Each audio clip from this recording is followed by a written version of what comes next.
વિશ્વની સૌથી ઊંચી પ્રતિમા સ્ટેચ્યુ ઓફ યુનિટીની સામે આવેલ દુકાનો તોડવાની કામગીરી તંત્ર દ્વારા શરૂ કરાઈ છે। સ્થાનિક અહીંયા વર્ષોથી હંગામી દુકાન માંડી ધંધો કરતા હતા, જેને આજે વહેલી સવારે તોડી પાડવામાં આવી છે। આખા ગુજરાતમાં ગેરકાયદેસર બાંધકામો તોડવાની કામગીરી ચાલી રહી છે, ત્યારે આજે સ્ટેચ્યુ ઓફ યુનિટી ખાતે પણ કામગીરી હાથ ધરવામાં આવી। આ જગ્યા નર્મદા નિગમ દ્વારા અગાઉ સંપાદન કરાઈ હોવાનું જાણવા મળે છે, જેમાં સ્થાનિક આદિવાસીઓ દુકાનો બનાવી અને ધંધો કરતા હતા। પ્રાપ્ત વિગતો મુજબ 34 જેટલી નાની મોટી દુકાનોનો સફાયો બોલાવી દેવાયો છે એવું જાણવા મળે છે।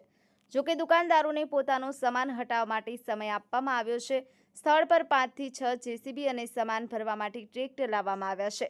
એકતાનગર વાગડિયા ચેકપોસ્ટ પર ચુસ્ત પોલીસ બંદોબસ્ત ગોઠવી દેવામાં આવ્યો છે। જે લોકો નોકરી કરે છે તેમને ચેક કરી અને મોકલવામાં આવી રહ્યા છે।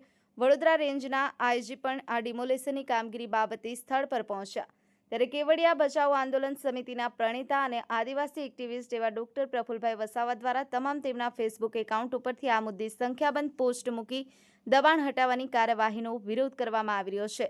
સાથે સાથે તેમણે ચૂંટાયેલા નેતાઓના નામ લઈ તેમની સામે સવાલો ઉઠાવ્યા છે।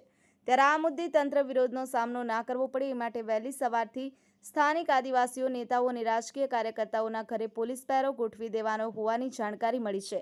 અઝર પઠાણ, ગુજરાત અદ્ભુત ન્યૂઝ ગુજરાતી, કેવડિયા, નર્મદા। આપણી આસપાસ બનતી ઘટનાના સમાચાર જોવા માટે ગુજરાત અદ્ભુત ન્યૂઝ ગુજરાતીને લાઈક કરો।